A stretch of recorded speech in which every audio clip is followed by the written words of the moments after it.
ఈరోజు మాయాలో ఆబ్జెక్ట్కి ఎడ్జెస్ని ఎలా ఇన్సర్ట్ చేయవచ్చు అనే విషయం గురించి తెలుసుకుందాం. ముందుగా ఒక ఆబ్జెక్ట్ని క్రియేట్ చేద్దాం. క్రియేట్లో పాలిగాన్స్లో క్యూబ్ తీసుకుందాం.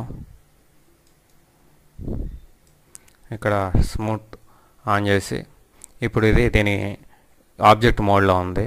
దీనికి రైట్ క్లిక్ ఇచ్చి ఎడ్జీ మోడ్లో ఆన్ చేయండి. ఇప్పుడు మనకి గమనించినట్లయితే మనకి ఇక్కడ ఎడ్జీలు హైలైట్ అవటాన్ని గమనించవచ్చు. అంటే ఇది ఎడ్జీ మోడ్ ఆన్ అయి ఉంది. ఇప్పుడు ఎడిట్ మెష్లోకి వెళ్ళి ఇన్సర్ట్ ఎడ్జ్ లూప్ టూల్ మీద క్లిక్ చేయండి. ఇక్కడ మనకి కర్సర్ చేంజ్ అవటాన్ని గమనించవచ్చు. ఇప్పుడు మనకు కావాల్సిన చోట మనం ఎడ్జెస్ని ఇన్సర్ట్ చేయవచ్చు, అంటే యాడ్ చేయవచ్చు.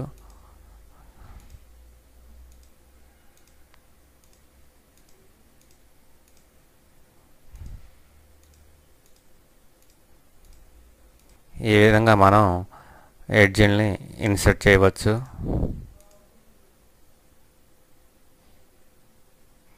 ఈ విధంగా మనం